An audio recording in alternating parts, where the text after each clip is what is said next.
Good morning, everyone. Welcome to the remixed version of the scoop with double beats left, right, and center. You get a double beat. You get a double beat. Everyone gets a double beat. That's not supposed to sound like that. We will fix it. I've literally no idea where the additional source is coming through.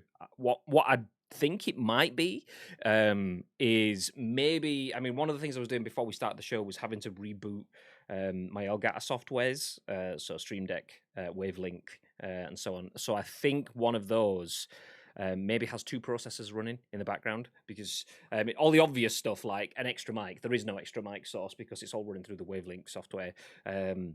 It definitely can't be an extra mic source because it's happening on multiple audio files and so on. But anyway, forget all that. Forget all that. If you're listening to this on demand or watching on YouTube, you have no idea what I'm talking about. So nice. But yeah, basically... You definitely heard it. The intro of the show has a little bit of an echo, but it's fine. We're basically getting set for when we get to the Ice Cream Uploads big arena tour, because that's what it's going to sound like anyway when we're packing out Wembley. So that's what it is. Yeah.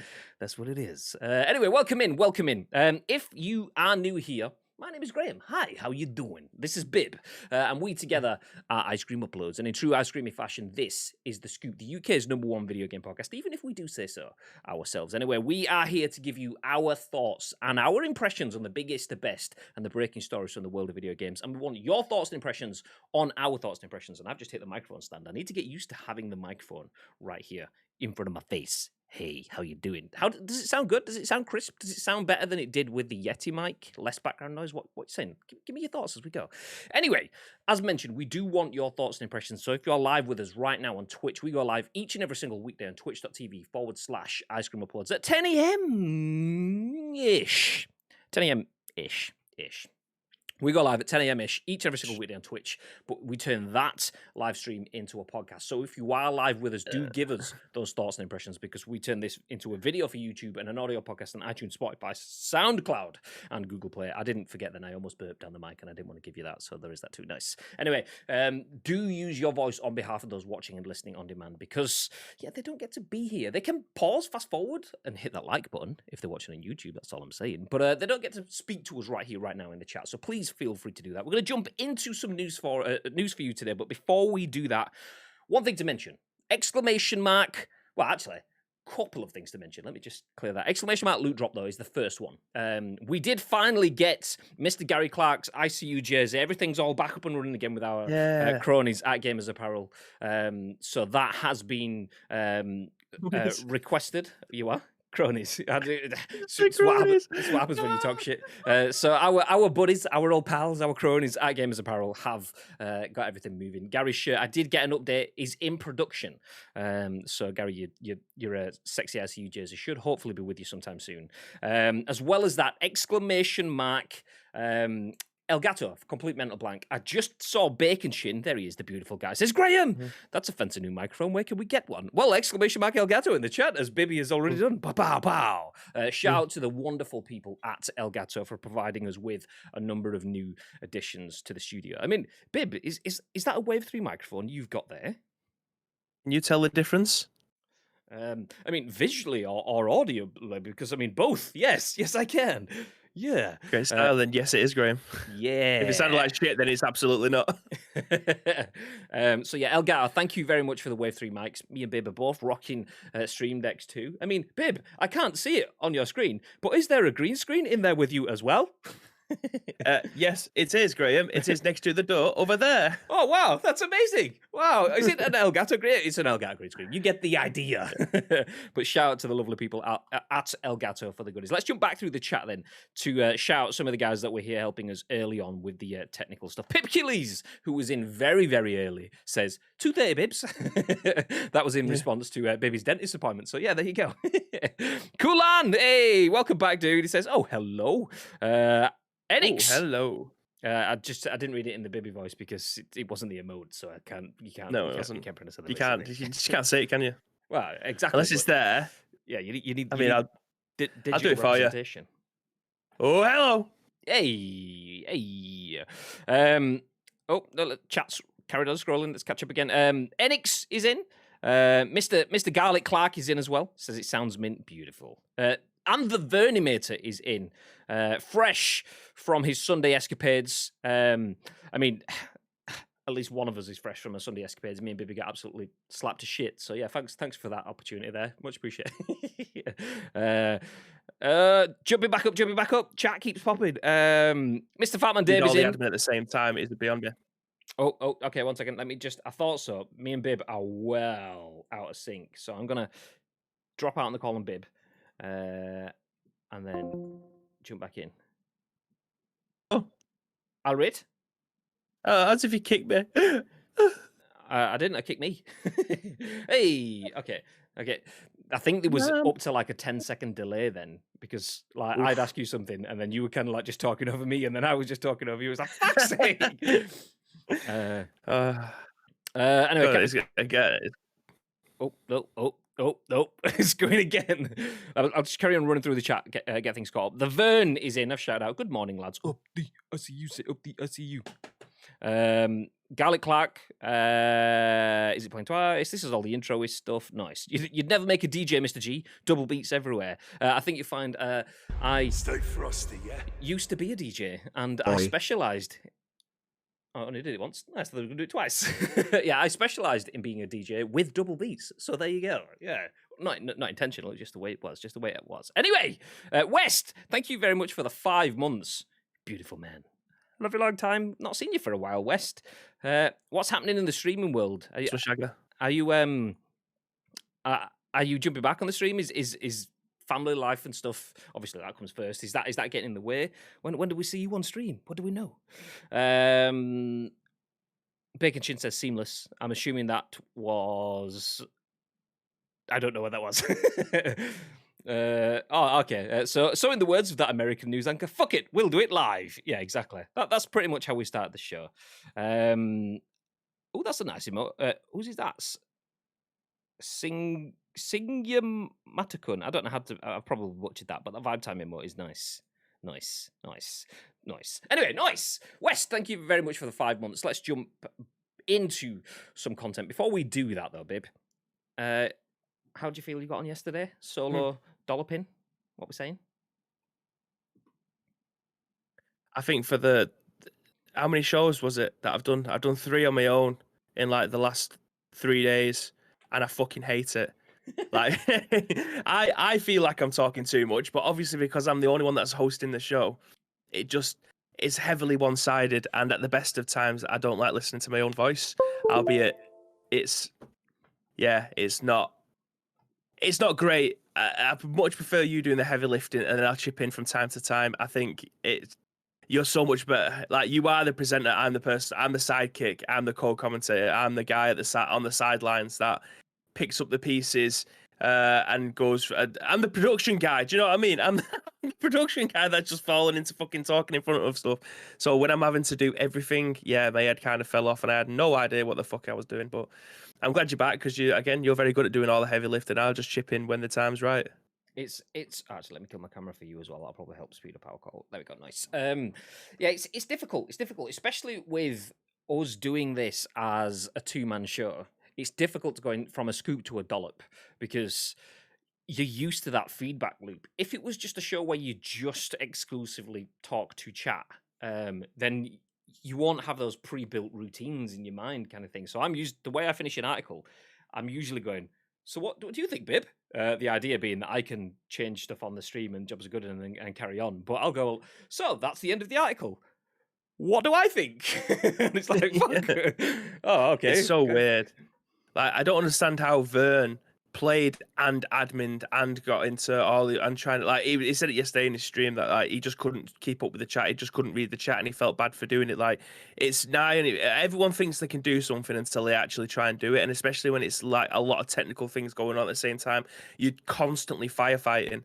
So, I mean, as much as it is me just bringing up a news article on the screen, reading the chat, reading the article, then giving a voice of opinions, the amount of buttons that you end up having to press, and then you have to cut everything down, and then you have to try and bring people in, and then I have to try and, it's so difficult.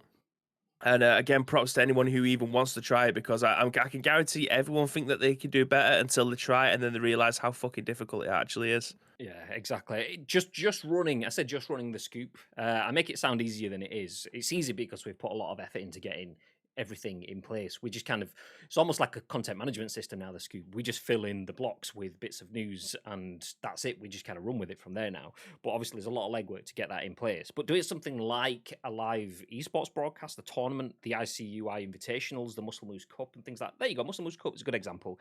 Obviously this isn't a scene that you will usually see on the Scoop. So if you're seeing this, this is actually just left over from when we did the Muscle Moose Cup. This might not have working audio, so if it doesn't, I apologize. Just let me know in the chat. But there you go. Oh, there you go. So that's, see that transition there? That's just, this is where we'd have a separate scene for gameplays, for us to commentate over the gameplay. And then as well as this, sexy transition. And then we have this screen, which has the scores through to the finals. All of those scores need to be, first of all, tallied up. So someone needs to get the Precision versus Sir Hunt 5000. They need to get their scores. We need to get Ali UB's scores and put them all together and then put them into that, which is a still image, which is then generated by Bibby, which is then uploaded to, we put it onto Google Docs, kind of an online server, which then downloads it and spaffs it straight into my PC setup. It was Dropbox or something like that. But there's a lot of stuff that happens off the screen. So doing all of that with one person, I would literally, I'd just blue screen. I would full on blue screen. There's no way I could do it. It's bad enough. Massive congratulations to Vern, because yours was actually a raging success as well. The amount of people that was watching yours, wanting to take part, the chat was flying. It was a massive success, mate. You should be super proud. Yeah, for sure. If anyone, let's do the exclamation mark S. Oh, I need to get move my mic. Vern im a tor. I've got the capitals the right way around now. There we go. Shout out the Vern mate. Hey, go drop Vern and follow if you haven't done already. I'm surprised it was playing Pez. Yeah, wow, what's the chances? If you haven't already, feel free to go drop Vern a follow. I imagine most people in here already have, but if you haven't already, do it. He's a good guy. Anyway, that's enough smoke blowing up his bottom. Let's jump into some news. We have quite a few stories for you today, including, I mean, I say a few. We've picked it 4 stories, but 4 decent stories. Usually it's a case of we're either inundated with a shitload of news or we're just picking at tidbits. This is just a nice cross-section of games industry news for us to pick in. So, boom. Okay, first news story of the day. Does anyone play Fortnite? Does anyone play Fortnite and has done for a while? Well, if you have been playing for a while, then this may be applicable to you. This is written by Mark Lugris at The Gamer, and it says, Epic refunds Fortnite and Rocket League loot box purchases following a settlement. Players who purchase blind item loot boxes would be refunded with in-game currency. I'm going to burp. Apologies. I literally have a cafetiere, and I'm 2 cups of coffees deep into this stream already, so that's why. I apologize. As part of a class action settlement, Epic announced on Monday that all Fortnite and Rocket League players who purchased blind item loot boxes would be refunded with in-game currency. The games, which allowed players to buy random loot boxes, were updated in 2019 to remove this option. The class action lawsuit alleged that Epic had violated state consumer protection laws, prevented minors from exercising their contractual disaffirmation rights, and negligently misrepresented the value of its in-game items in connection with its Fortnite and Rocket League video games. We well should let people read that paragraph. That was an absolute car crash for me to read. So players who purchased a random item loot llama in Fortnite Save the World will receive 1,000 V-Bucks worth $7.99 in their accounts over the next few days. In addition, players who have bought an event crate or key used to open a crate in Rocket League will receive 1,000 credits worth $9. In a statement to The Verge, Epic CEO Tim Sweeney said, quote, we stopped offering random item loot boxes like Fortnite loot llamas and Rocket League crates because we realized that some players were repeatedly disappointed by not receiving the random items they hoped for. Players should know upfront what they are paying for when they make in-game purchases. While this settlement was for US players only, we have decided to make this benefit available to players globally. Epic, which is expected to begin issuing refunds today, said in a statement, that's the end of that, sorry, my bad. The class action settlement received preliminary approval for its class action settlement in the Superior Court of North Carolina. A final approval hearing will be held in May. US Fortnite and Rocket League players will also receive up to $26.5 million in cash and other benefits to resolve claims arriving from players' purchases of Fortnite and Rocket League in-game items. Loot boxes, which have received criticism for their lack of transparency, are still legal in the US. In April 2018, the Netherlands Gaming Authority and Belgian Gaming Commission declared that certain types of loot boxes violated gambling laws. And in 2020, a proposal was submitted to the UK government to reclassify loot boxes as gambling. Woo, pretty tasty. I mean, we do love a good loot box discussion on this channel. So yeah, if you haven't been here before, strap yourself in. I think, though, I say strap yourself in, we're pretty much entirely aligned, or we have been previously, in our views on this. But what are your views on this, babe?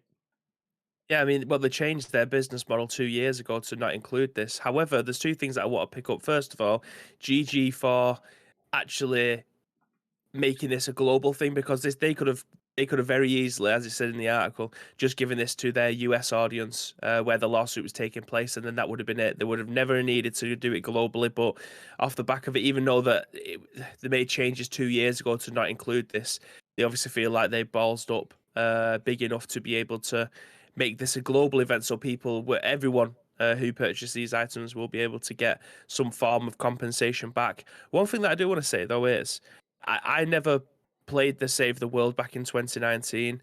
So could you buy multiple llamas and then have the stuff on the inside, and you're only getting compensated for one? So if you bought 50 llamas, why you'd want to buy 50 llamas, I don't know. But if you bought 50 of them for £8 each, you're only getting compensated for one? Or is it one for, are you getting compensated for everyone that you bought? I would assume you're only getting compensated for one, just because the wording here says players who purchased a random item loot llama in Save the World will receive 1,000 V-Bucks. Or maybe not. Maybe there only was one. But then again, that reads as players who purchased. Oh no, it doesn't say the random item loot llama. It says So yeah, it sounds, reading between the lines, taking semantics and maybe getting the wrong answer. It seems like it was something that could be purchased multiple times, but they're giving a flat 1,000 V-Bucks. Yeah. Although, I mean, it doesn't actually say it in this article. I did read another one yesterday that said that you can choose to have your, what's the word I'm looking for? Refund. Let's just say refund in either US dollars, V-Bucks, or whatever the Rocket League currency is. I don't know. I don't know if that was the settlement the article mentioned, where players will also receive up to $26.5 million in cash and other benefits to resolve claims arising from players' purchases of Fortnite and Rocket League in-game items. I don't know if that was that, but there was options to have it spread around. But yeah, I mean, 1,000 V-Bucks is nice, but if you spend 30,000 V-Bucks, then it doesn't really cut the mustard. No, well, but to be fair though, at the time he was expecting to not have that back anyway. So I mean, to get something back, I mean, fair enough. They've had to go taken through court to be able to get this far. But I mean, if you're spending like $300 on a crate to try and get an item in there, they didn't have to give you anything back. Especially if on this side of the earth, like over in America, they had to give some form of compensation back. I don't know what was on the table originally, and it got whittled down to 1,000 V-Bucks. I don't know. But over in Europe, we didn't have to get anything. Gary says, this is an epic news story. Oh dear, Gary. Oh dear. Oh dear. Oh dear. No, it is actually. It is very good. Okay, questions then. Doesn't really touch on it that much in this article as well, because this article is straight to the facts from Mark LUGRIS at The Gamer. But Epic, obviously now owners of Fortnite and Rocket League, decided to settle that class action lawsuit before it became a class action lawsuit out of court. They've agreed to give $26.5 million to people. One of the things that was clearly and heavily stressed in the article was that Epic does not believe that they did anything wrong. They believe that they weren't doing anything illegal, they weren't breaking any rules, and they don't accept any form of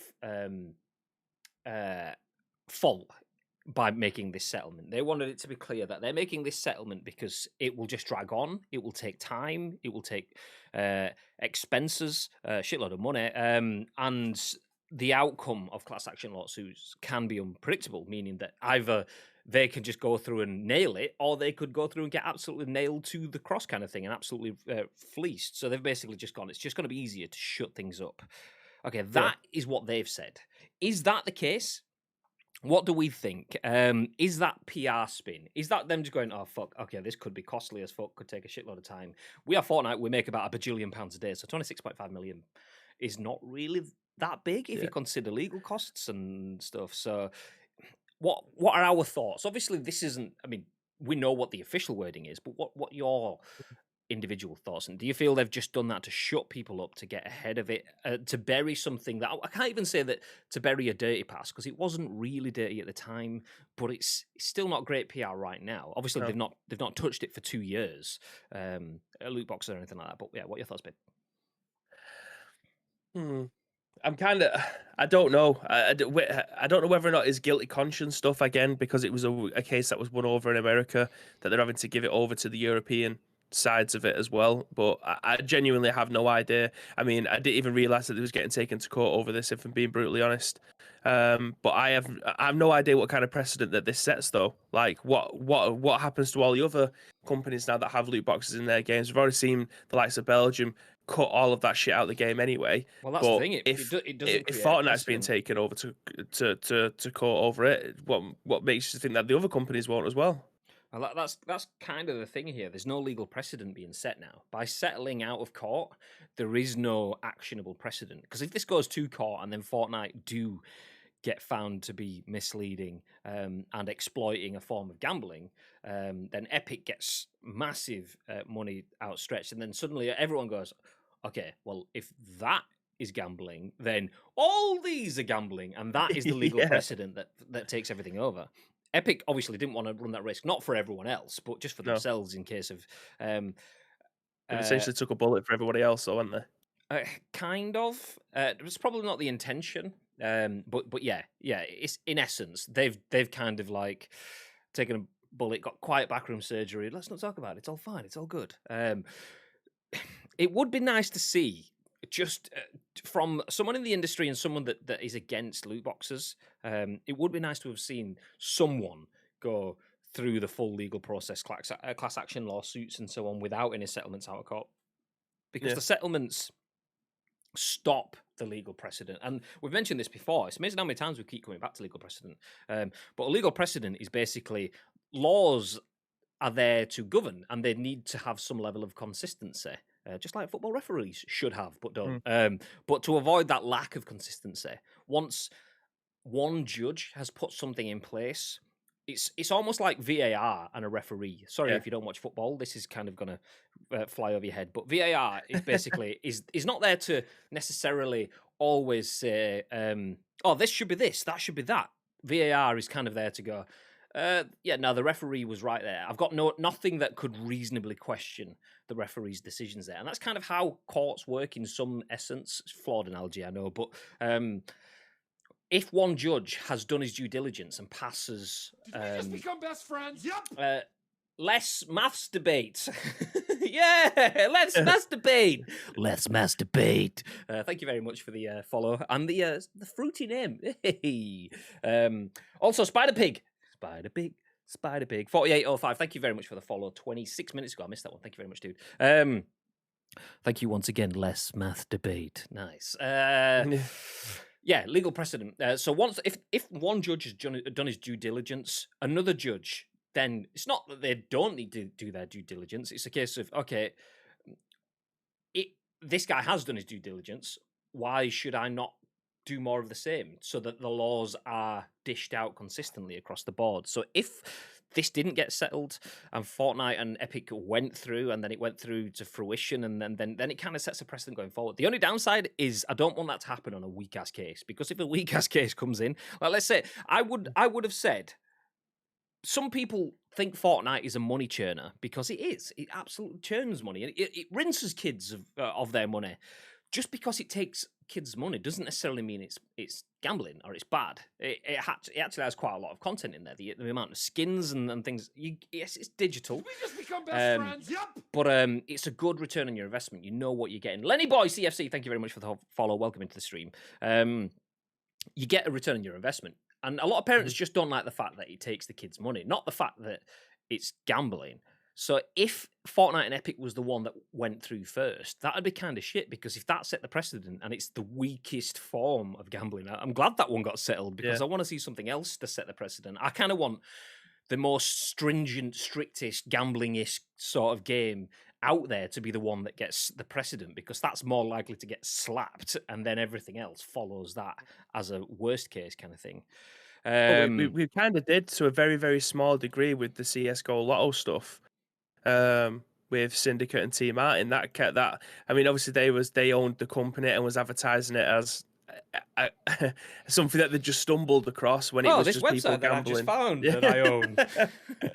So that's a very small precedent, but I don't know how much of that kind of was a precedent, because ultimately, I think the website got shut down, but there's still hundreds and hundreds of those websites that are out there that you can gamble your CS:GO skins.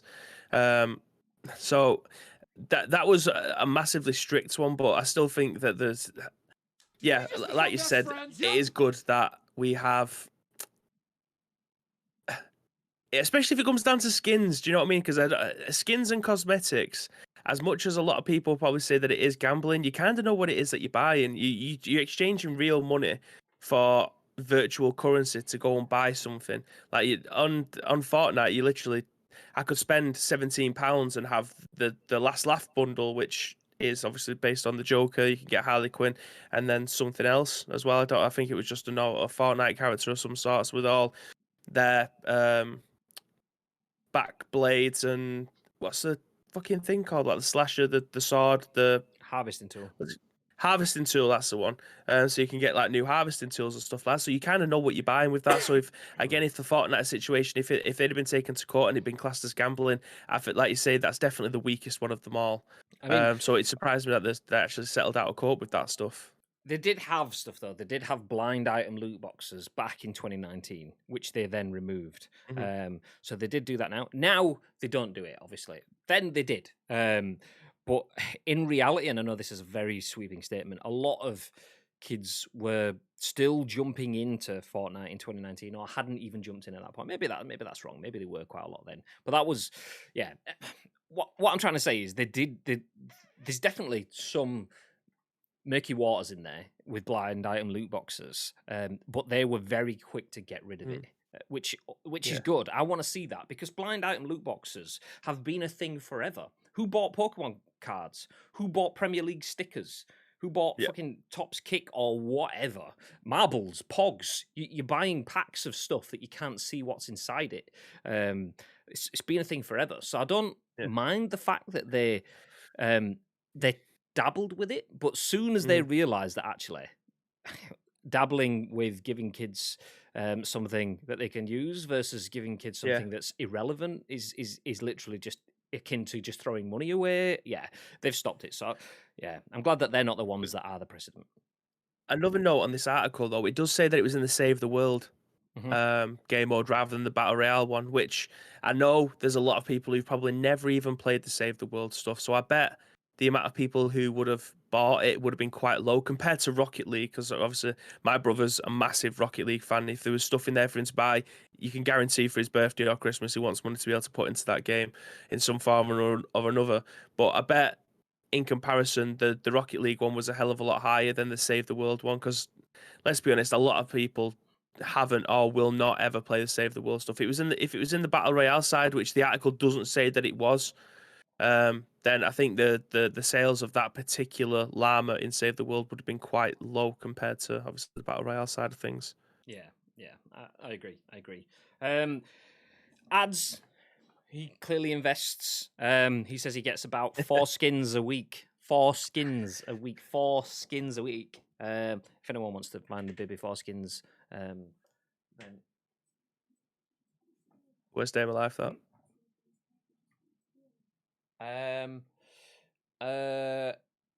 Actually, Are you blue screening? Give me a sec. I need to go AFK. Fuck. I was expecting someone to be here in half an hour. Okay, I can if you bring it on baby screen, I will read through the next news article. How's about that? Nice. That sounds good. That sounds good. Big beep. Big beep. Okay. I can't. I can't really put the article on screen. So drop the link in the chat, maybe, and then people can. Yeah, that's fine. Yeah, nice. That's okay. fine. BRB. All right, guys, I've got enough practice with this, so hopefully this will go smoothish. But we've got 3 news articles left. I'm going to go with this one. So let me get this article up. I know you guys won't be able to see it. Oh yeah, Inferno, thank you very much. How's it going, pal? We've got a little Triple H. Little Hunter Helmslet in the chat. Thank you very much for the follow. We very much appreciate that. I don't know why I've given you the actual full thing. I mean, I could have just... There we go. So the article is now in the chat. This has been written on The Gamer by Sean Murray, and it states that the latest EA patent lets you play games before you download them. This is pretty good, to be fair. EA has been approved for a patent that will let you play a game immediately after buying it from a digital store. Currently, the process for playing a brand new game is A, buying the game online, B, waiting to download that game, and then C, playing the game. But if you could go straight from A to C without that pesky B step in between, imagine 15 years ago when you used to be able to go into a shop and buy a game and then put it in your console and you'd be able to play it straight away with no downloading. Remember that? That's the idea behind EA's latest patent, which has just been approved by the US Patent and Trademark Office as spotted by Game Rant. This idea is to use game streaming technology to let you play the start of the game right away as the game continues to download in the background. The dynamic video game client can utilize a state stream engine in combination with the game application streaming software to provide users with the ability to begin playing the games quickly on a huge range of devices. It reads EA's patent, noting that it isn't just limited to consoles or PC. Here's how it works. As soon as the game is purchased, the system evaluates the purchaser's internet to determine whether or not it could support simultaneous download and the game stream at the same time. Then, if it determines that the player internet is fast enough, it just starts the game. And there's a diagram of how this works. Barrett, thank you very much for the follow. Very much appreciate that. So again, there's the little patent in there. Oh, Jesus Christ, you shit me right up. I just heard you say Borat or something like that. So the streaming portion is understood since they're essentially the same as any other number cloud game-based services such as Google Stadia. The only limiting factor here is that the speed of the player's internet. Downloading a game quickly and streaming that game at the same time would require a huge amount of download bandwidth. So much there are probably few people in America that could pull it off with their current connections. After the game is downloaded, the system could swap to playing from the local files rather than the streaming server. Keep in mind, though, that this is just a patent, and notably one that has a very optimistic view of future internet speeds. We're already having a hard enough time getting anything to stream in 4K, but downloading a game at the same time sounds too good to ever be true. And I fully agree. That's the first thing that I thought of when I read this article. So, Graham, just to give you a top-down stuff, EA has put a patent out there that if you buy a game digitally from the store, rather than having to wait for the entire game to download, you would be able to start streaming the game digitally, obviously over the internet, from their servers or a server somewhere while the game downloads in the background. Interesting. Mm-hmm. What are your thoughts? My thoughts are I don't really know. Do you know what? I will throw it, even though you just read it, I'll throw it back to you just so I can get the discussing now. So what do you think? You've just gone through the article. What are you saying? I think this is a pipe dream. I think we've got to a point where Google Stadia is only just working, and that is a $150 console or £150 console at the time. I know it's not now, but that has struggled. And I think a lot of people, especially my internet at mine, I mean, at the very most, on a very, very good day, if nobody else is using the internet on my street, I could probably get 70 meg. On a normal average day, it's between 40 and 55 meg download. And then I get 15 upload. That's as good as it gets. I'm paying for the best internet that I could possibly have in my area. There is no Virgin lines being put underneath. There's no super fiber optic passes or anything. I don't have the ability to do that. If I paid maybe $2,000 to have a business line put in, I might be able to get a gig download or something like that, but there's no way in God's green if I'm ever doing that. So the likelihood that I'll be able to download a game whilst playing it off a server. It just doesn't. I mean, if I download something off Steam, if I ran Steam now, my PC would lock up. Like there's no bandwidth left to do anything else if I was to download a game. So I have genuinely no idea how. Like they think that this pattern. I mean, if it's free, if it's a free add-on for you to be able to do, then it probably will work for some people. And when I say some people, I reckon it's a very small percentage of maybe 2 or 3% of gamers that have 300 megabyte downloads, rather than like the pesky 50 to 70. Very common in the UK. Like, we don't right throughout the country. We don't have fast internet. I mean, I could probably get some stats up now that people who have over 300 meg download, and I can tell you now, it's probably less than 5% of the UK has that. It's very, it's there's pockets of wealth, just like the UK from a economist point of view. There's pockets of wealth. Some people have shitloads of money. Some people have shitloads of internet that they don't need. Some people can get 300 gig, no problem. I can't at all. The absolute best I can get without spending 10 grand on having a dedicated line put in is 75 meg, 80 meg. I think my line tops out at like 89 meg or something like that, but I get about 75 to 80. Maybe it jumps up a little bit, but no, I agree. Most people aren't going to be able to use that function. I do like the idea of it though. Excuse me. Couple of things though, before we do jump down those lines. I'm going to go off on little tangents. First things first. Link in the chat from Madge says, "Oh, what's this?" As we click on it, there we go. Bibby's got a lookalike in game. Oh God. on Twitter. So from @MagicMan1977 says, "Oh hello, our favourite dollop Bibby in game lookalike at Ice Cream Uploads." Who is that in game? I've no idea, but it's just a freckly. I mean, very very thin ginger person. I think I look more. Someone called me a B-Tech Mustafi at one point, and I thought, do you know what? I'll take that. That's probably more accurate. No, Mustafi's a B-Tech Pibby. That's what it is. Oh yeah. I'm going to jump back though because I basically just had something delivered, but because of that delivery, it cut off a lot of the comments. So Mr. T said, "How long do you think the refunds will take in the Fortnite?" Obviously, instance, this was a Fortnite refund, the refunds and loot box stuff. He said, "How long do you think the refunds will take?" I reckoned around a fortnight, personally. Ad says, "Can FIFA refund me from over the years?" I don't think they will. FIFA points are currently banned in 13 countries, says Ads. Pairs My Club Agent spins. Now that's gambling fraud, says Pipkiles. See, one of the things I wanted to mention was one of my favourite games over the last few years. Obviously, you may have heard me mention PUBG. I feel like that is... No. Yeah, I know. I feel like that is possibly the worst that I play regularly by far, and has been. Not necessarily is entirely now. They've moved a lot more towards cosmetics, but PUBG is really bad for the way that they have loot boxes. Then they have loot boxes that give you additional loot boxes. Like you can open up a box to get a box, and that box can then only be opened by buying a key to open that box. That has been removed or was in the process. I think it has been now. This obviously that was only on PC, but I think that has been removed now. But the idea of that is horrendous. They now have items that you can pay for, cosmetics to have temporary access to wardrobe space and stuff. So they are exceptionally bad.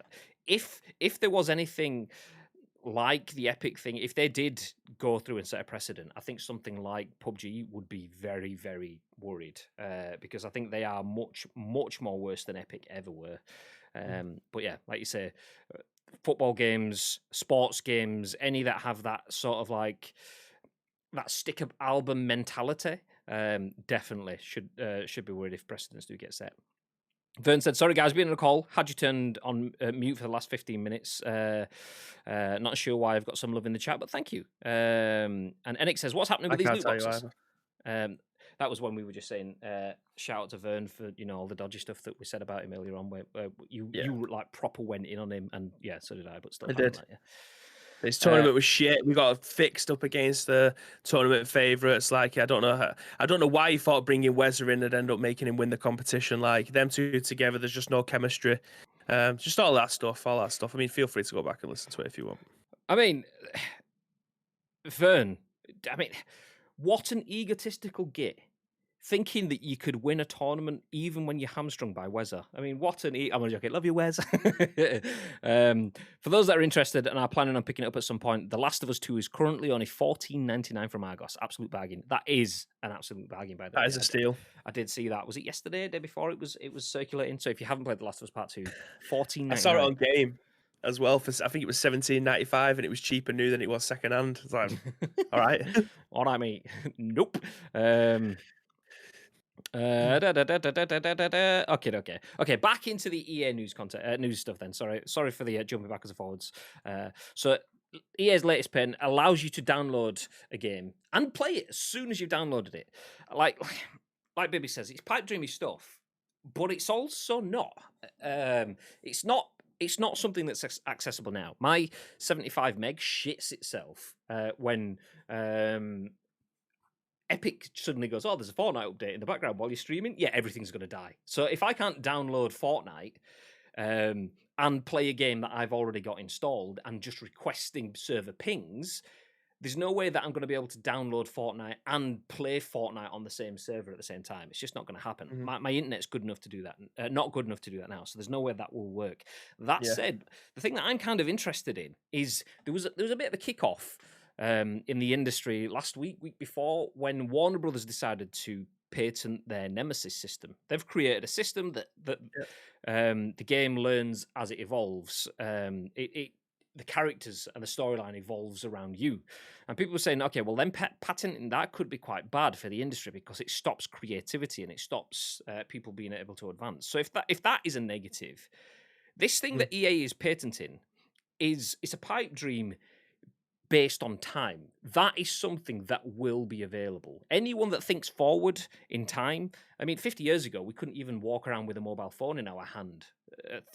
40 years ago, you could walk around with a mobile phone in your hand, but you have to car battery on a fucking trolley or something behind you to make it work. Now, fucking, this tiny little phones, oh my God. Yeah, but in 10, 20 years' time, maybe not even 20 years, 10 years' time, maybe we will have cloud gaming and systems that are good enough to do that.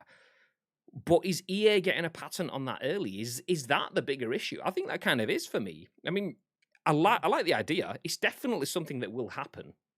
I mean, you can download. People will be able to buy that from them. Maybe that's a service that people can buy off them for their game. So they'll have the patent for it, but you can, buy that particular program that they've clearly had in development if they're trying to patent it, so that you can put it to any game. So EA can sell it to license Konami, or they can sell it to 2K or whatever. Yeah, license that part of the program out. I mean, I think one of the biggest things, I didn't even think about this, it's literally just come to my brain. What about if you could buy the game digitally? Oh, no, that's all right. Monkey tennis. If you could buy the game from the digital service, you can play the game until you finish. Well, not until you finished it. Say I bought the game at 9 p.m. and I knew I was going to bed at midnight, so I could play the game for 3 hours off a server. Then when I go to bed, the game would then download. So I could stop the download while I'm playing it, and then when I finish playing it, start the download, so that when I get up in the morning and when I carry on playing it again, it would have downloaded overnight. Is that part of the pattern? Do you reckon? Because that makes more sense to me. Rather than trying to download them simultaneously. I'm not sure. I mean, the argument then is if it plays well enough for that 3 hours, then why do you need to download it at all? Then why not just carry on? But maybe that's part of the pattern. That's a very good point. That's essentially what Google Stadia do. You can't download the game from Stadia, can you? It's always on. It's an always on console. That's something that Xbox was trying to do nearly 8 years ago now, and everyone laughed it off. But it's kind of come to the point now where, it probably is becoming an always-on future. It's just how quickly we can get there. But that was definitely a pipe dream 8 years ago, because people's internets are a little bit better than there was then, but they're still nowhere near where they thought there was going to be 8 years in the future.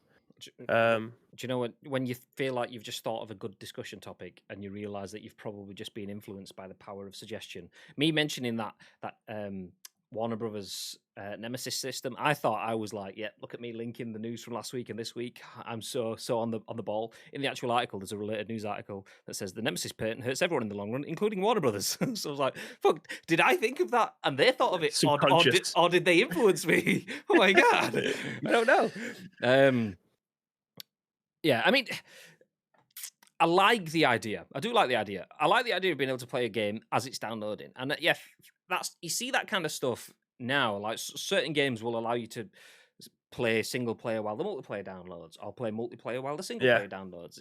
That kind of stuff is cool. So this is fine. I like the idea of this. It's taking that to the next step. I'm not sure I like the idea of patenting that unless they're patenting specific ways around it working. I mean, the diagram that's within there looks very vague, obviously, because it's just a simple patent. They won't put all of the stuff in there. I mean, that could be quite worrying, because if that is approved and box all, it has been approved. If that's box all, does that mean that no one else can do that sort of stuff? Stiff stuff, Easy Tiger, not that kind of show. Yeah. To be fair, I've got no objections in them patenting it if they have had to put all the time. Is it R&D? Is that what they call it? Yeah, research and development. Yeah. So if they're putting all the R&D into it and it's costing them millions of pounds to try and come up with this way, like if EA are going to be that much at the forefront, then they can literally sell this to PlayStation or to Xbox or to Steam or whoever it is. Because it says it's not limited to PC or console, so I don't know how it would work on mobile, if I'm being honest. But this, if they've had to put millions into R&D to try and get this to become a reality, then I've got no problems with them patenting it. If they can sell it on, if EA think that they've got the brains and the technology behind them to make this a reality, then I think they're well within their rights to be able to patent it and then sell it off to either the highest bidder or just loan it, rent it out to people every single time that they want to make a game. But how you would enforce this on PlayStation or any of the consoles, because surely it would have to be in their system in the back end for you to be able to trigger that when you buy it, because couldn't be just on a game by game basis. There's no way that would be able to happen, because it's at a server level, it's at a console or back end level. So it would have to always be there for every single game, whether or not they can trigger that on specific games, but it would always have to be at the very top level. So yeah, I'm interested to see where that goes from there. But yeah, I mean, fuck it. If they think they've come up with an ingenious way of being able to do this, and I know Stadia have tried it, but I mean, you can't download games on Stadia. That was always, I think, the downfall for me. Go ahead and do it, because I can guarantee if it works well and it becomes the norm, the amount of money that EA are going to make from this is going to be unbelievable. I never thought EA would come up with a piece of technology like that, because they're kind of like a software developer. Why would they be coming up with this kind of tech? It's very odd, but yeah, I think they would definitely be able to try and make something out of it if they could. I mean, that diagram. I mean, one of the things you mentioned there, obviously, is consoles and stuff. First of all, Munib, thank you very much for joining in the stream. He says, sup, dude. Thank you very much for being here. Also, obviously, Bibby shouted out Boret. I like, it's nice. But also, little, I'm going to read that as little Triple H. If it is, then, are you ready? Oh, no, that's DX. We need a time to play the game. So, yeah, welcome in. Nice. Welcome in, little Triple H and Boret. And good morning, Munib. Welcome in, dude. Yeah. I mean, that diagram that was in the article, let me put that back on stream for you guys. Whoop, there you go. So the article there, I mean, it's got like user A, user B, network, and game streaming services and things like that. One thing that isn't taken into account is this is downloading a game quickly from EA. Who really downloads games from EA anyway? I mean, that's obviously shitloads of people is the answer to that question. Excuse me. I downloaded Origin recently to get Star Wars Battlefront 2, only because I got it through Epic and then played it through Origin. You had to do it that way. Other than that, I've never downloaded a game from EA. I'm going to download my games from Steam or from Xbox Live or PlayStation Store and those kind of places. So it is good software, but I mean, this article, whilst I'm worried about it being catch-all, it would be a very different setup. PlayStation, Xbox, Steam, Epic, whoever on their own stores will have their own system that this won't cover. So the idea of being able to download and play it is good, but their stuff of having networks and going out to users and stuff is kind of irrelevant to those sort of systems. You've got to feel that PlayStation, Xbox, and Steam and everyone kind of have their own stuff there anyway. So whilst it's good, I mean, I don't want to download my games from EA. I want to get my games from where I get my games from. I want to be able to download it from the PlayStation Store and stream it from the PlayStation Store. I want to be able to download it from Xbox and stream it from Xbox, like xCloud and Game Pass. That kind of relationship. That's kind of what it is. It's merging xCloud and Game Pass, so it's good. I don't necessarily feel it needs a patent, but then again, I mean, it depends on where they're trying to go with that and what their business plans are going forward. So yeah, I like the idea that you can do that. But it doesn't really matter that much because I'll be getting my games from Xbox, PlayStation, Steam, Epic, wherever anyway. So I'm not going to go directly to EA for them. So yeah, anyway, we'll put a pin in that.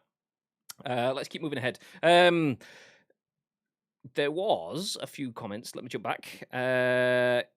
Our internet is so much better than the US. Some big cities in America don't even have fiber optic. I know that's so crazy because they were ahead as well for a while, and then just infrastructure investment just dropped off. They just have fiber, says Asim, and carbs, and sugar, and fat. God, I miss American food and the insane portion sizes now. Fucking love American food. Absolutely. I mean, this is the man that ate Dunkin' Donuts on stream. Did you see my Dunkin' Donuts, by the way, babe? They were very nice. You should have seen them on Sunday. Yeah, nice. I had another one yesterday, just saying. So, yeah. All of the American foods. Box within a box. That's stuff you'd expect in free-to-play mobile trash. Exactly. And I think that's where it came from. The worst thing for, like, this is going back to loot boxes stuff. The worst thing about PUBG is I've been spending my in-game currency. So when you play games, you get BP, which is like GP. So you get BP, and I've been spending my BP on fucking loot boxes and shit. I've got about 200,000 BP, which is quite a lot. People have got millions, but I've been spending shitloads. I've still got 200,000. I just can't spend it on anything. To spend and get anything of real value, you have to buy GP, which is purely mobile logic. It's so bad, so bad.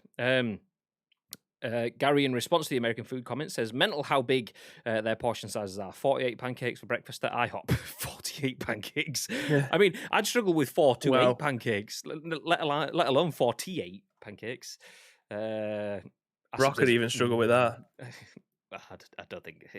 If you smell the guy cooking more pancakes, tell him to fuck off. Where's a bird? Hey, yeah, we love Wezza. We love Wezza. But I mean, Wezza knows he's met us. The first thing we do when we see Wezza, and pretty much anyone else, is take the piss. That's what it's about. Yeah. American food gave me diabetes, says Enix. Yeah, that and all of the other shit that you ate. But back to EA.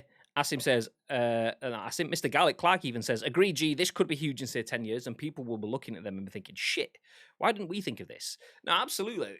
And I think it will be the norm. I think they're getting their patent in to protect themselves because this is EA. This is a huge company. They want to get their stuff in for their systems going forward. But yeah, as mentioned then, I think it kind of almost becomes irrelevant because PlayStation, Xbox, and all of the big stores will be doing this. I know that society in general, we've kind of cut out stores for a lot of the most part. The fact that you can go online and order directly from, I'm looking around for something, Scuff, there we go, Scuff. It's not the example I was going to go with, but I've got a Scuff controller here. I can go on and just buy that straight from Scuff online now. We got merged into buying from individual retailers to then going to malls and superstores and supermarkets and getting everything under one roof. But we're now slowly going back to buying from source. Now we're in an online world. You could just go straight to your clothing manufacturer and get your boots delivered to your door. You can buy your alcohol online straight to your door. You don't need to go to all central location spaces, which kind of then means that maybe we don't really need EA's individual servers and launchers and stuff, but I think it'll still be a thing anyway. This playing before you download, we'll definitely see that elsewhere. Enix says, no, actually, Vern says, morning, Paul, and yes, can't wait to head off to ancient Japan on Friday. Are you actually? I saw the Ghost of Tsushima comment. Are you playing that on Friday? Nice. I have it and still haven't loaded it up. I've worn the hoodie more times than I've played the game. So shout out to exclamation mark insert coin for that. Nice. Also, feel proper ill from the vaccine. Urgh. Have you had the vaccine? The vaccine rollout is bizarre. It's completely bizarre. Not that I don't feel like Enix isn't worthy of a vaccine. That's not what I'm saying. But speaking to my mum last night, who is obviously, I don't want to call her elderly because she'd kick my ass, but she's older than me, put it that way. Obviously, she's my mum, I hope so. But she also has MS, and she's not been given the vaccine.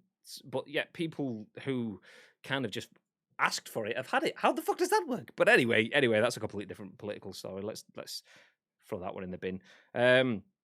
Madge said, unboxing is being used as a tag. Not sure if you bothered or not. Just letting you know. Yeah, I've binned it off. Thank you very much, Madge.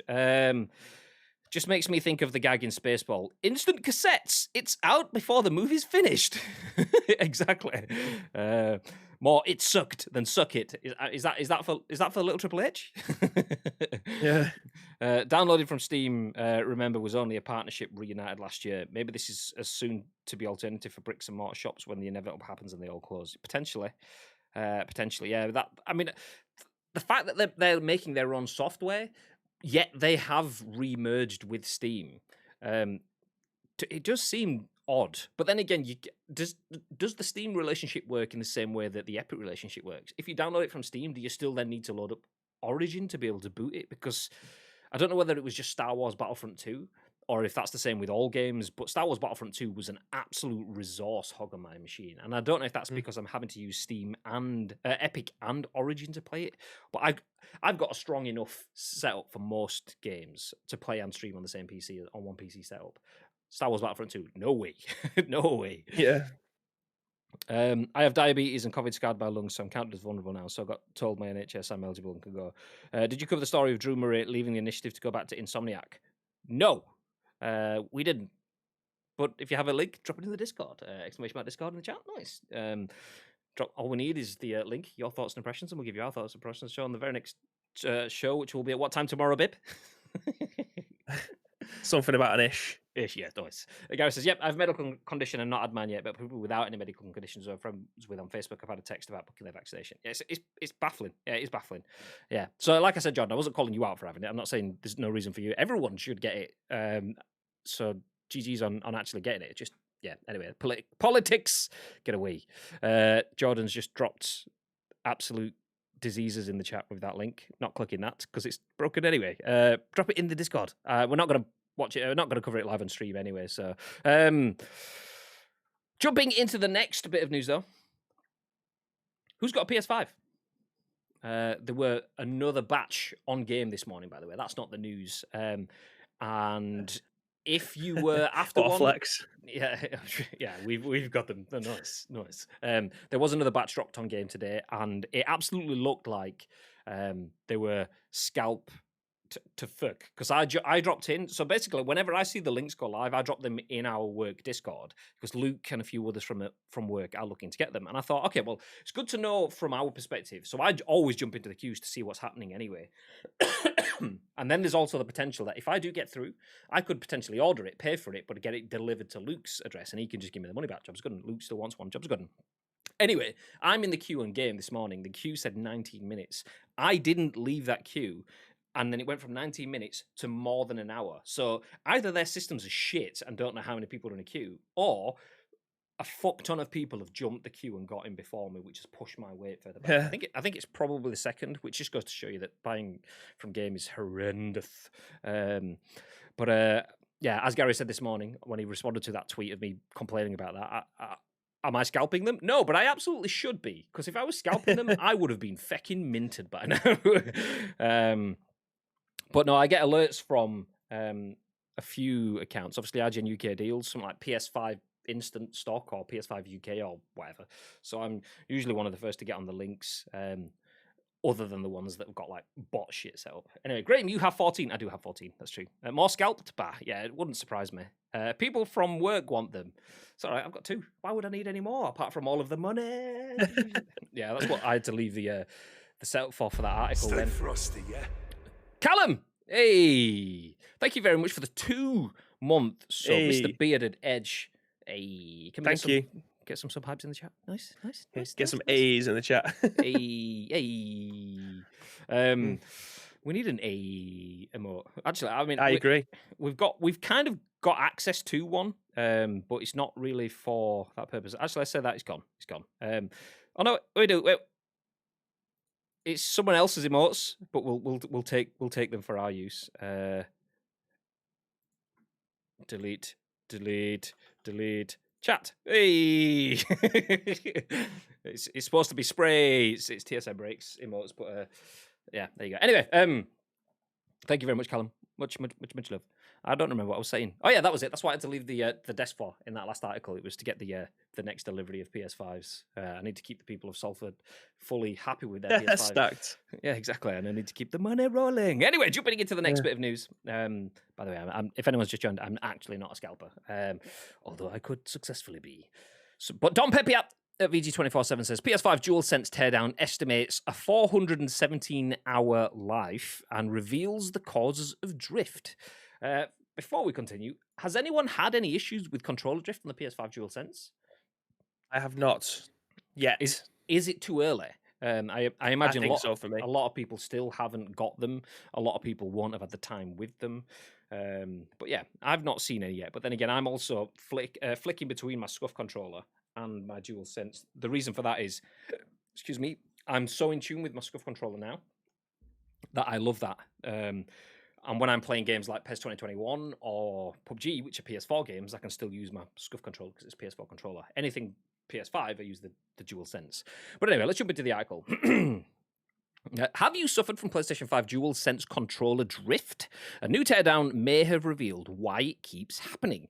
A new video from iFixit, a veteran channel that's been taking tech apart and examining how it works for years, shows a PlayStation 5 DualSense teardown that unearths why the new pad may be doomed to drift issues. iFixit claims that PlayStation, Nintendo, and Xbox controllers have a long history of predictable, preventable issues, thanks to joystick hardware in their pads. As per the video below, the DualShock 4, the Xbox One, and the Xbox One Elite controllers, quote, could easily exceed their operating life in just over 400 hours of game time. As any dedicated gamer will tell you, that's not an awfully long time at all for a pad that'll set you back 60 quid. iFixit dives into an information sheet from the manufacturer of the joystick parts, a company called ALPS, or ALPS, I don't know how that's pronounced. Anyway, that notes that the expected lifetime performance of a joystick would last roughly 2 million cycles, with the click of the joystick capable of lasting only 500,000 cycles. This is because the potentiometer, which is a 3-terminal resistor with a sliding or rotating contact that allows the joystick to move freely, wears out with repeated use, and because the spring-loaded mechanism that centers the joystick begins to stretch and deform with consistent use. Basically, the more you use the stick, the more you wear it out. By the iFixit analysis of a standard Call of Duty Warzone game, that means you'll get about 417 hours of gameplay out of the sticks before the performance starts to degrade. As VGC points out, if a PS5 player used their console for 2 hours a day, they would technically exceed their controller's operation life expectation within 7 months. So what can you do if your pad starts showing the telltale signs of drift? Check out the embedded video below. It gives a clear and precise instructions about how to repair your pad and keep it in working order. Quote, after this research, it's bizarre to us that console makers don't consider joysticks to be consumable parts and design them to be easily replaced, concludes iFixit. Quote, no device rated for a finite number of actions, especially one that lives next to so much contamination and takes so much abuse, can maintain perfect performance forever. There are class action lawsuits in progress in various countries around the world against both Sony and Nintendo regarding the important, serious, and hidden defects that underlie controller drift issues. Our own Alex Donaldson also notes that the pad's battery life isn't really what you'd expect from a modern-day bit of kit either, despite the controller being one of the best he's ever used. So, DualSense seems to be sliding into the well of drift. I still haven't really had this. Long time admirer of Graham, but first time watcher. Hey, Mr. Matty Butterworth. Shout out to one of my best buds in the chat, Chloe's godfather and Mr. Tinker Tailor's super soldier spy, Mr. Marty Butterworth. Hey, welcome in. I'll read. Shagger. So yeah, PS5 DualSense controllers, exceptional bit of kit. I've got 2 right here. These things, wonderful. Not so great when it comes to drift. And if you get your PS5 now and you start playing your PS5 now, you technically will have exceeded your controller's life expectation before Christmas. Shit. What are your thoughts on that, babe? Yeah, I mean, I've not got anywhere close to that. I've probably played 200-ish hours, I think, on my PlayStation 5 since launch, and they're still fine. I mean, I was playing Borderlands I think Jordan's just kind of echoed the same thing. I was playing Borderlands last night, and the vibration on these pads is unbelievable. Like, I had to turn the vibration off. It was, I thought I was gonna go. I thought my hands were still shaking when I went to bed last night. It's just so, it's so powerful. So I've had to turn the vibration off on that. But yeah, like the drifting stuff. I don't think I've ever had a controller, whether or not the couple of the big ones that have been met. I mean, it just must be sheer coincidence, or I'm just not using my pads as like everybody else does, because I haven't had drift issues on any pad. The only, in fact, tell a lie, the only pad that I've had drifting on is my PlayStation 2 Day One pad that I still use daily for my PlayStation 2, which is downstairs in the front room when I'm playing old school Pro Evo games. That's the only one that I've ever had drift on. All the other one, I must just be. It just doesn't happen to me. I don't know whether it's because I'm not dashing my pad across the room because I'm getting beat on Ultimate Team, or I've just been killed by a hacker and I'm throwing my pad on the sofa or something. I don't know. Obviously, it comes down to use. That's what this article's saying, that you're getting 417 hours worth of use out of it before it starts to deteriorate, which isn't a long time when it comes to video games, let's be honest. No. So yeah, obviously something needs to happen. Something needs to happen. Like Jordan said, that two of his buttons have gone wonky. Like, I just don't. I can't understand it because it's never happened to me. Especially with stuff like that where the buttons just start to fail. It must just be bad design on a lot of the controllers because they're just churning them out so fast that some maybe are a little bit more sensitive, shall we say? But yeah, I've never had a controller fail on me. Like, the PlayStation 2 pad, it still works. Fair enough, the players do run in directions sometimes that I don't want them to. But that's on a controller that's 20 years old. Like, you'd expect that. Just looking around, because I never had any drift on the PS4, but I had 3 PS4s, or did I have 2? No, I had 3 PS4s. Each PS4 came with a new controller. Plus, I have a scuff controller. I've got a golden one that came from PlayStation there. I've had PES 20th anniversary controller. I've had PES every annual controller and stuff. So maybe I'm not the best person to give the idea of coverage of drift. But it seems like it's in the chat now. It does seem a bit more prevalent than I could shout for. So let's go back through a little bit. Enix says, I've had drift on my DualSense and one of the triggers breaking. Gary says, I've not yet. Mad says, I bloody well hope not. I've not had any drift yet. But then Callum says, I've not got drift, but my right toggle seems to be more sensitive than my left recently. Enix says, up on my D-pad for Series S wasn't working properly. Callum says, one of the springs is going in my right trigger too. Mad says, pressing the option button I find is a mare from the design. Just my hands are a design flaw. Options. See, I don't mind the options button on the DualSense. I quite like it. If I'm honest, I actually like it a little bit more than the placement. I mean, this is a scuff controller. Actually, let me change cam. Let's go alt cam. So this is obviously the share button. The one on the other side is the options button. You can't quite. You can see it now when the light changes.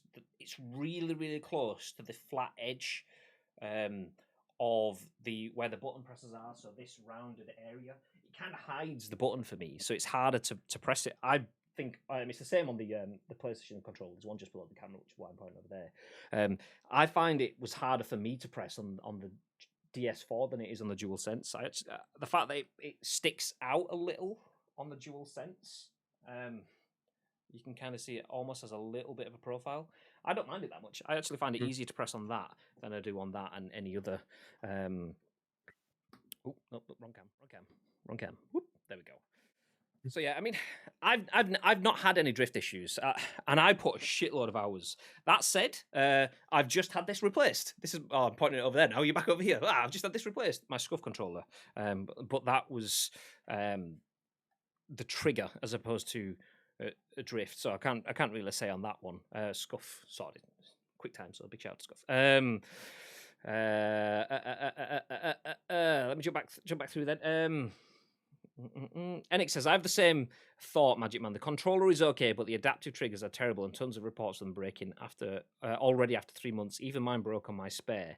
I turned the feature off now. Tried playing BL3, Borderlands 3 with them, and I absolutely hate it. The haptics are good though. Do you know what? I actually got what's strain, I suppose, is probably the best way, because obviously pressing the buttons and stuff, because it's harder, you're pressing it a lot. When I was playing Spider-Man, which is a game that requires a lot of the use of the triggers consistently, I actually found that I was straining my fingers. My fingers were aching a little bit because of the haptic feedback on the triggers. So I don't know, can you turn it down rather than just turning it off? I'd like it to be lessened a bit, but it hasn't broken for me at all. Callum says, I have about 400 hours across Cold War and Warzone, so that aligns with me now getting issues. Okay, that is kind of worrying. That is kind of worrying. The fact that we're having this conversation and shitloads of people still haven't got them, that you've kind of got to feel like if only 10%, 20% of people that want a PS4 have got them, we're all there having widespread conversations about this, then it could be problems. And I'm not surprised, if I'm being honest, because this, as a controller, is a wonderful bit of kit. It is so good. If you get a PS5, everyone said this, so it's not going to be fresh news to you, but play Astro's Playroom. One, because it's an incredible game, but two, because it gives you all of the functions and gives it pushes the controller to its limits. It gives you what it's meant to be. But the same thing with a new car. You get a car and the amount of electrics in it, if chances are something goes wrong with your car now, it's not going to be something mechanical, it's going to be something electrical. Your electrics are going to go. And that's what this is full of now. There's still mechanics in it, but there's so much electrics in it now. Accelerometers, potentiometers, fucking other ometers. There's all the ometers. So if something's going to go wrong, it's going to be the electrics. So it doesn't surprise me that controllers are going wrong, because they're so... It's not like a smartphone where all of like the amount of technology in this is incredible, but you're not doing anything mechanically. It's literally just software. Whereas this is a mixture of hardware and software, mechanics and electricals. It doesn't surprise me that it's breaking. It's always the case though with early adopters. Like, we are the early adopters of this. For those that have been able to get their hands on one, we are the beta testers when it comes to stuff like this. The controller is going to change in the next 2 years. There'll always be a new controller coming out, and there'll always be a pro version of the controller. Yeah, so there is always going to be changes. For stuff like this, I can't really understand how stuff like this goes to court. For me, it personally should never ever end up going to court for stuff like this, because essentially when we buy this console, as soon as it comes out the gate, we are the guinea pigs. We are the consumers that are going to be testing this out, and then they'll take all of that R&D stuff, and then they'll make better controllers as they come down. Like, fair enough, you're buying a games console. If the games console dies, get rid of it. Like, you change it for something else. But these controllers should come with I think they come with 12 months warranty anyway, so you should be able to just replace them, send it off to Sony, get a new controller, that kind of thing. But to take it to court, I think that's always a bit much. In my mind, I don't know. The way I see it is, we're the early adopters. We are testing this tech, and then they'll R&D it, and they'll make new stuff down the line. Like 2-3 years down the line, we're going to have new controllers and stuff like that. If your console is obviously massively malfunctioning, as is the controller, you should be able to send them back with your warranty and be able to get that changed as and when. But the fact that they have class action lawsuits against drifting on controllers, like... I mean, I'm sure anything about to get it changed, man. Like, there's no need. I don't mind the idea of the class action lawsuit at this point, because we've had conversations regarding Nintendo Switch Joy-Cons, Xbox Elite controllers, Xbox controllers, originally with the DS4, not to the same extent as the DualSense. And there's as that iFixit article basically saying that setup of having the housing, the unit that creates the sticks, like there was issues with paint coming off and not being lubricated. Not like that, calm down. Plus all sorts of other bits. It's clearly something that has been a problem. And in other areas of business, be that cars or whatever, people will kick off and then cars will have to do recalls. You take your car back and they'll completely change that component and strip it out. We're not getting that, though. There's been a lot of people complaining, but Sony and Microsoft and Nintendo are just kind of going, yeah, okay, buy a new one. We don't give a shit. Until enough people kick off and they go, okay, we'll fix it. We'll replace it. And we'll start changing little bits. But changing the material used on the thumbsticks because it disintegrates and crumbles is one thing. But changing the entire housing for the sticks and stuff themselves is a completely different thing. And I think Sony won't do that. unless they absolutely have to, because the R&D costs, especially the D costs, not like that, again, development costs, are going to be huge in terms of, let me see if I can find it. The Astro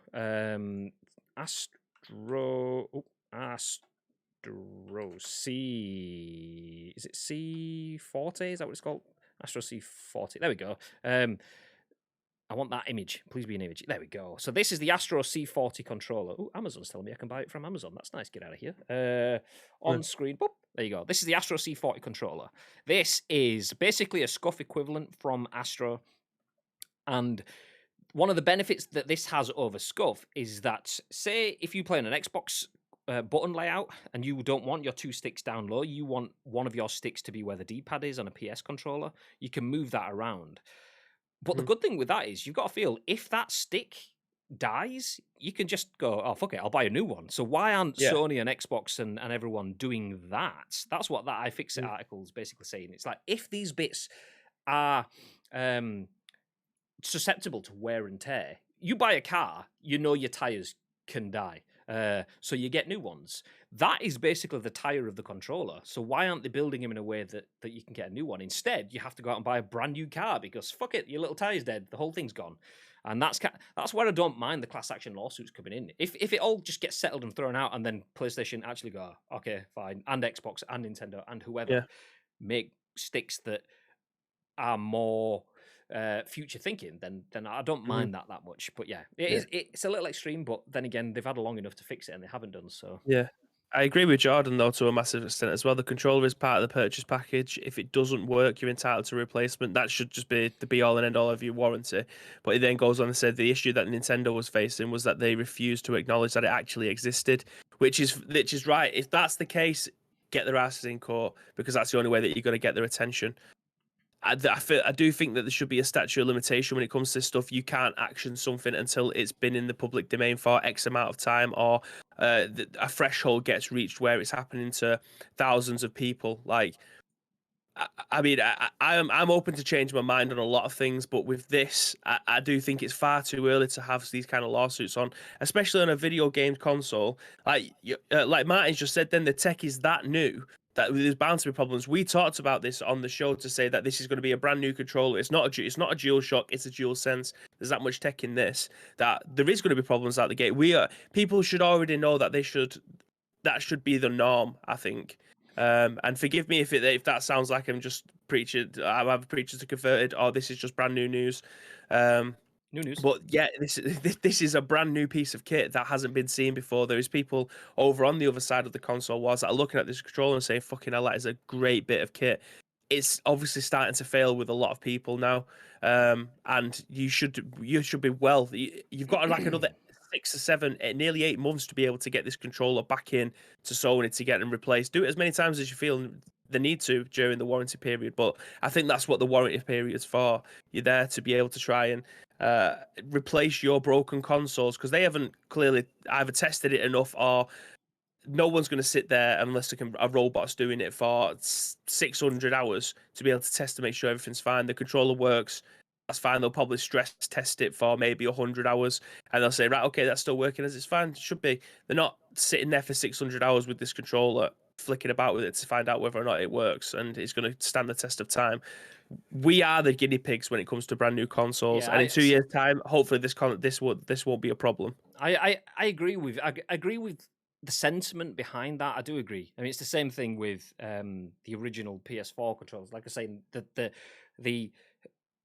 material used for the sticks was just too shit. If you bought a PS4 on day one, by the end of 2 months in, your sticks were crumbling. So that PlayStation they were fixing and repairing, but there was a little bit of at first where the issue is it wasn't a problem. They didn't respond to it. They didn't interact with it. I've just seen Gary's kind of comment.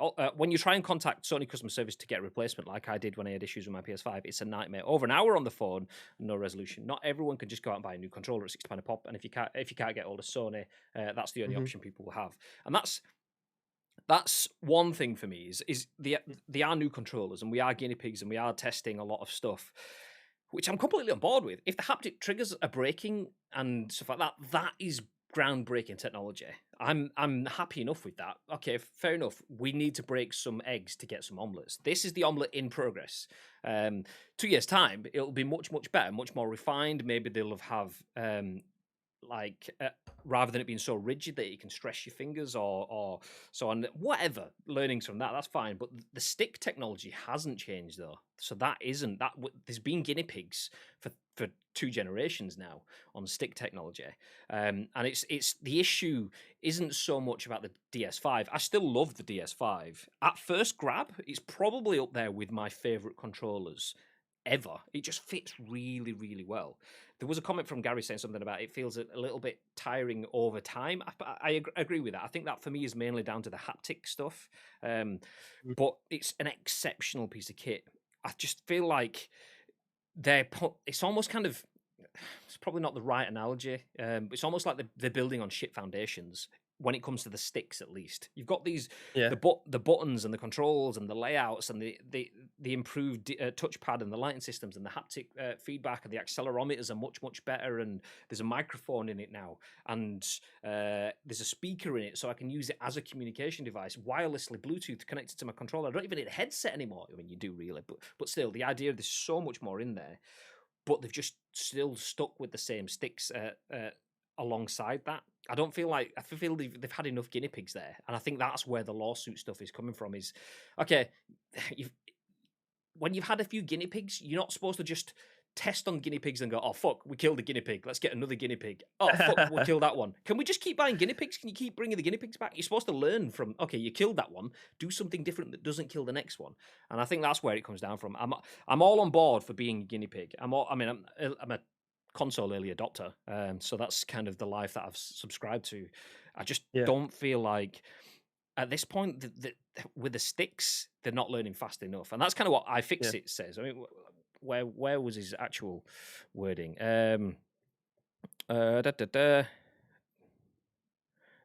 This is because the potentiometer, a 3 thermal resistor with a sliding or rotating, get out of here, marvelous, with a sliding or rotating contact that allows the joystick to move freely, wears out with repeated use, and because the spring-loaded mechanism that centers the joystick begins to scratch and deform with consistent use. There we go. After this research, it's bizarre to us that console makers don't consider joysticks to be consumable parts and design them to be easily replaced. I agree with that wholeheartedly. I think that's where we need to be. Give me an Astro unclick, reclick, and give me a £10 part, and then say, do you know what? It's wear and tear, just like it is on your car. Job's a good one. Yeah. That kind of is it for me, but yeah, there we go. Anyway, well, I mean, that it'll only cost you a tenner to replace the pad, then, rather than them charging £60. There's clearly a reason why they don't do that. I've just seen Enix's DM. I think the main reason they're not doing that is cost.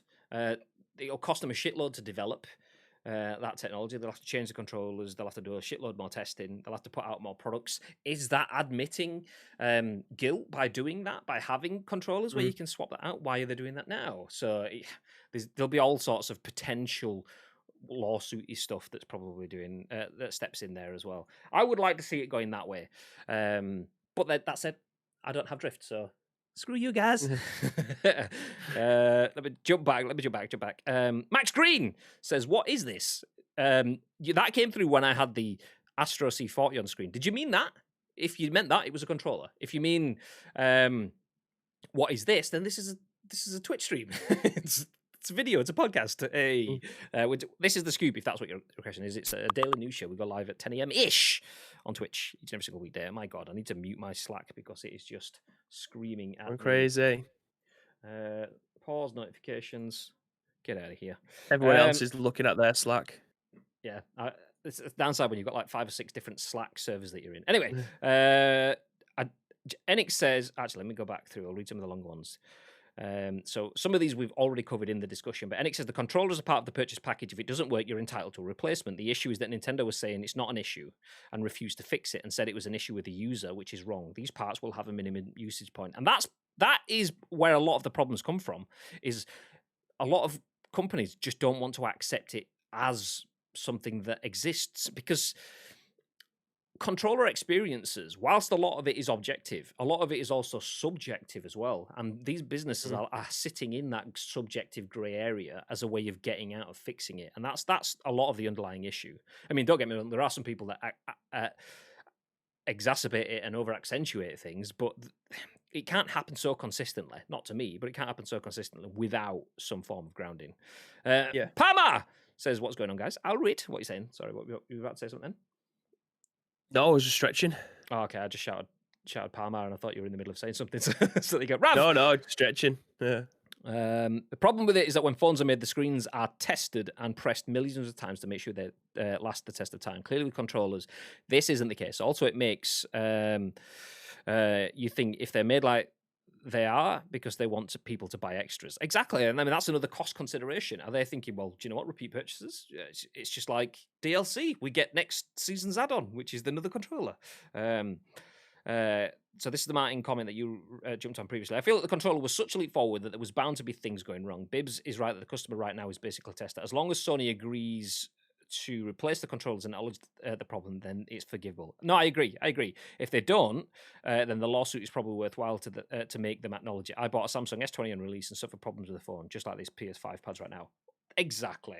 If they fix it, it's good. The issue is getting them to pay attention. There's a reason that these class action lawsuits have picked up steam over the last 2 or 3 years, is because none of them are. And it's whatever side of the console war you're on, red, green, or blue, all of them are going, I don't know what you mean. I mean, Nintendo were the closest to getting to admitting it by offering to replace, but they did that out of the goodness of their own hearts, essentially, and absolutely not to stop people suing them at all. No, yeah, okay. So no, that summarizes it perfectly. Callum, in response to Gary's comments about trying to get hold of customer services, that's exactly the situation I'm in. I have the one pad, can't afford another £60 to replace it, and I don't want to have to be 2 weeks without a controller. It's so frustrating. When you're at that level. Is it the PS5 version? If it isn't, and it's the PS4 version, just use your PS4 controller. Bosh, job's good. But you might be playing the PS5 version, I don't know. Is there a PS5 version of Warzone, actually, and Black Ops and stuff now? Or was it just the PS4 version? I imagine so. I mean, you can do the £10 upgrade, or is it £5 upgrade for Cold War? So I imagine, yeah. But Warzone has a dedicated PS5 version as well. Well, I know it didn't at launch because I had Warzone installed, deleted it so that I could download the PS5 version, and then realized that it was still the PS4 version, so I had to re-download the whole fucking thing again. Fuck's sake. So Warzone is only PS4 version. It's Cold War. That's a PS5 version. Okay. Yeah, if you're playing Cold War or multiplayer bits, then yeah, you need your PS5 controller. But if you're only playing Warzone, plug your PS4 in. PS4 controller in. Job's good. That's how long I've not booted that bad boy up for. Enix says, yep, I hated contacting customer services for anything to do with any of the main consoles. Sony refuse you anything. Try getting a refund is like pulling Excalibur out. Lifting Thor's hammer. Mjolnir says no. What is worrying is that there are this many issues in the PS5 isn't in mainstream circulation yet. In a year, thousands more people of these consoles, and Sony don't resolve the problem, so more and more people are going to start reporting issues. One hundo. If it's scalpers and the lucky few that are getting them at the moment, and there are still huge restrictions on circulation of product, then yeah, by Christmas at the end of the year, the user base is going to tripled potentially. So yeah, there could be a shitload more. It might just be that it's just a vocal few that are making it seem bigger than it is. But as mentioned, I don't mind that because it almost seems like we're at the point where people need to make it into a bit more of an issue to get it the coverage that it deserves. Anyway, I'm going to quickly run through because we are live for a long old time, although we did do some testing at the start. But yeah, we'll get things wrapped up. We're running out of time. It's really like pulling teeth. After waiting for an hour on the phone, Sony told me I had to go back to the place I bought it from, but Shop2, where I bought it from, said I have to go to Sony. And I hear that all the time too. A lot of people telling you to speak to Sony because it's a hardware defect. Sony saying, no, speak to the retailer because we just don't give a shit. I do see that quite a lot.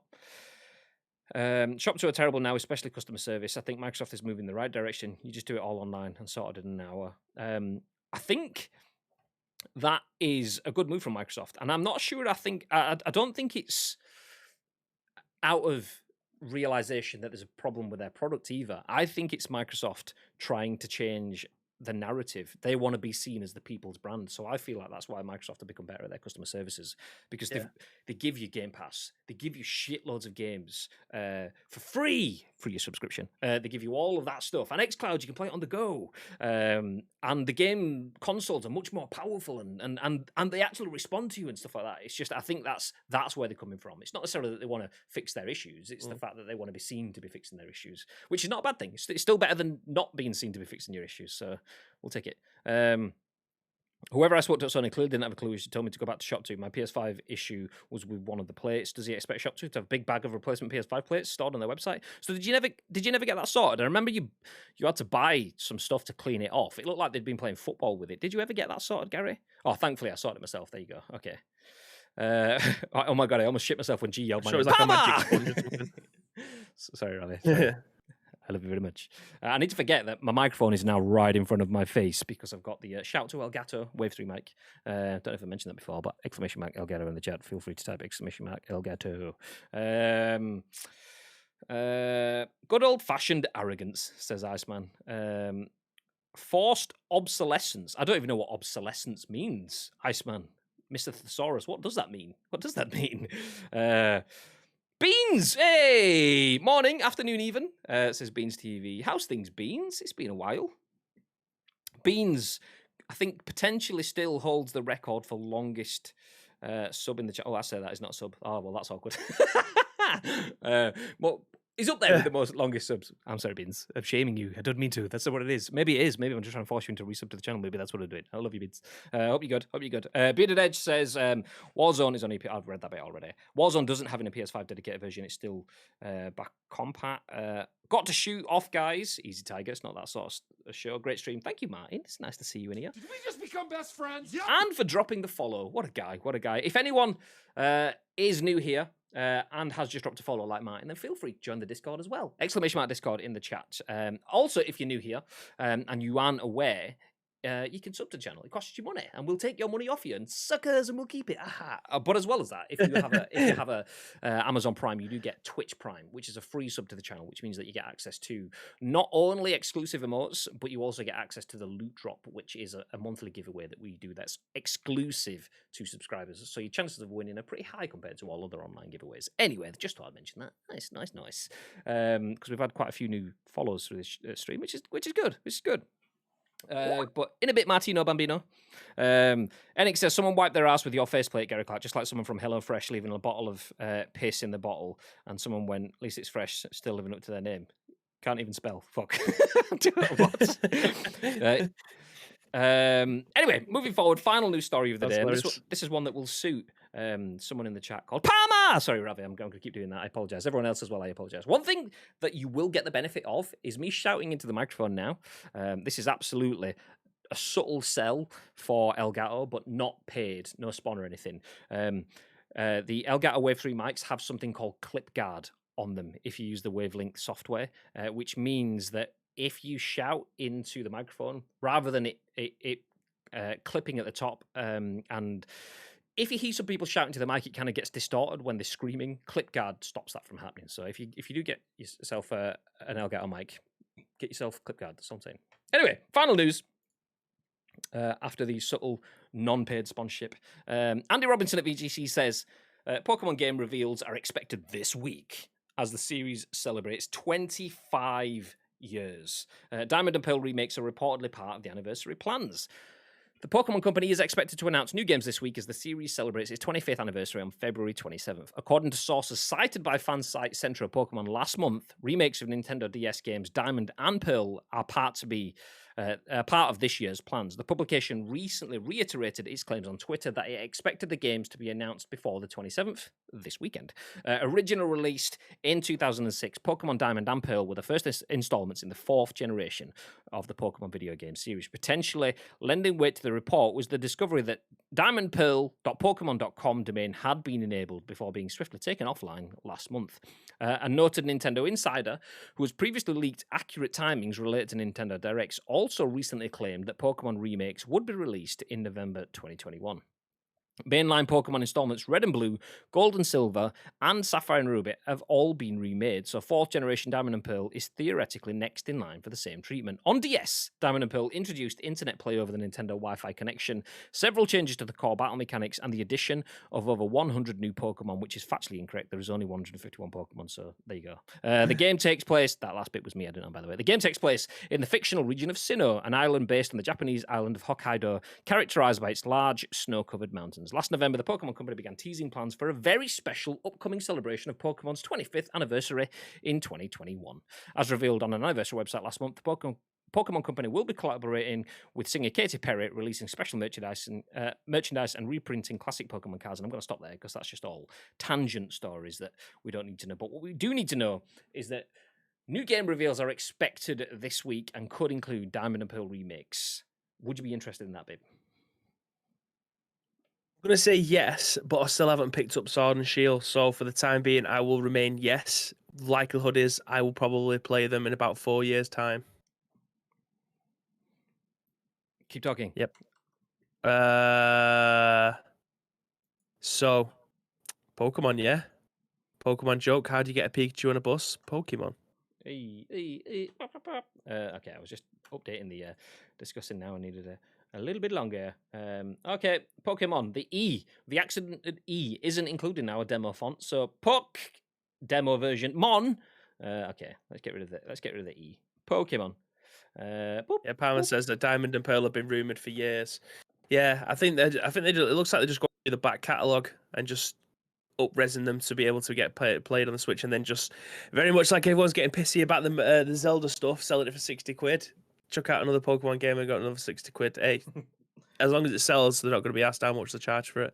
It's quite funny when you get that. You've got like some Switch gamers are like, fuck, as if you'd stay charging. Frosty, yeah. Hey, my subtle plug worked. Yes, Mr. Martino Bambino subscribing to the channel with Prime. Nice. Martin, exclamation mark, loot drop. See, I'm getting you to commit to all the things now. Loot drop. That's a tweet from us there. If you join our Discord now and link your Twitch account to your Discord account, that will see that you're a sub, and you will be entered into the loot drop every month that you're a sub. So you could win a prize every month potentially. You could win it every month. The chances are you're probably going to win it sometime, maybe, but probably not every month. Anyway, you get what I'm saying. So there you go. Thank you very much for the Prime, though. Much appreciated.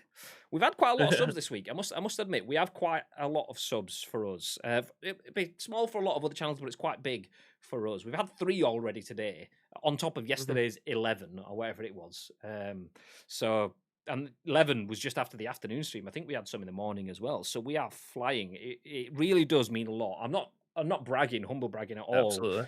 It's obviously this is something we do alongside the full-time day job. We work at Jelly, but ice cream is the side gig. So the fact that you guys are subbing does help keep all of the many, many lights on. As you can see, there's all the fucking lights. So we need a lot to keep these lights going. So I appreciate everyone that does throw something into the pot. Thank you very much.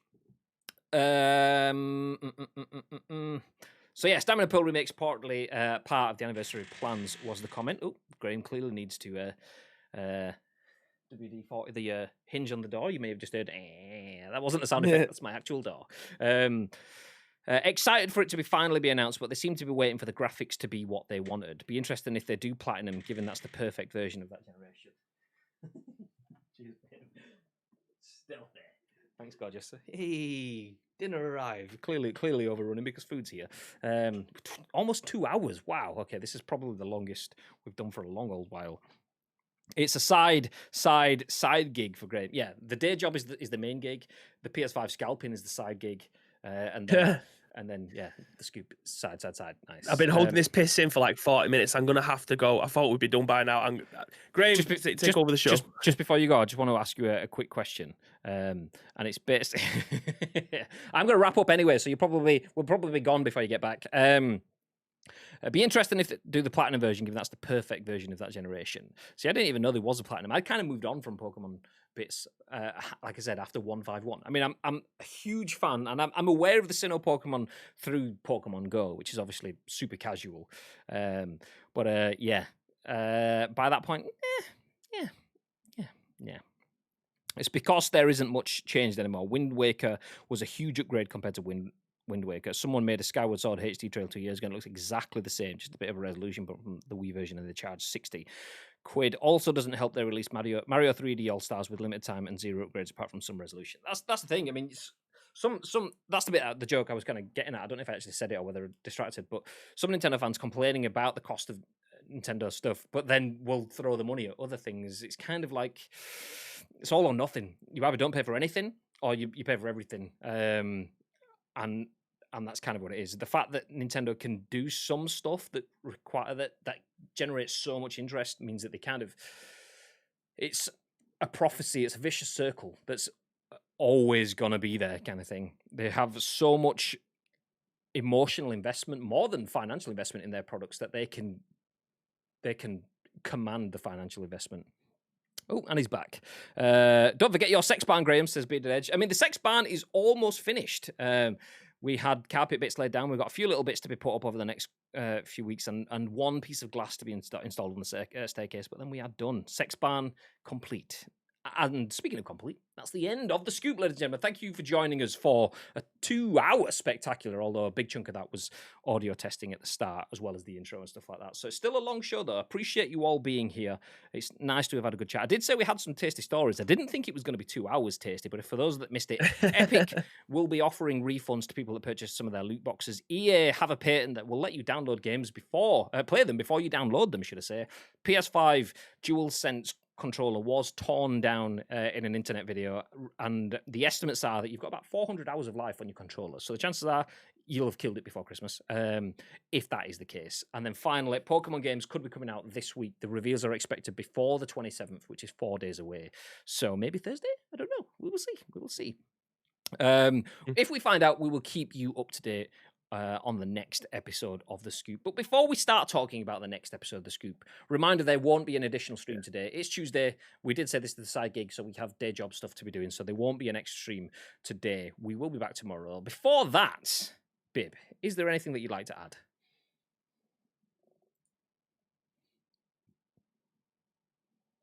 Hello? What? Wow. Hello? There is a super delay on You your there? mic. Let me just kill Bib. Bop.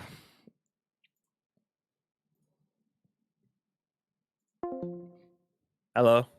Okay, there's still a little bit, but the fact that it's not 12 hours later is it looks like we're manageable. So is there anything you'd like to add, Bib? Yes, there is, Graham. If you do see any video game news knocking around the social media platform of your choice, then do feel free to get in contact with us. There's 2 ways that you can do that. First of all, find us on social media. It's at Ice Cream Uploads across all major social media platforms. Second way, find us in our Discord. There's an area in there called The Scoop. All we need from you is a URL plus your first impressions. We will then give you our first impressions on the very next show. But what time tomorrow, Mr. Graham Day? That will be at, let me quick check it. Yep, 10 a.m. Ish.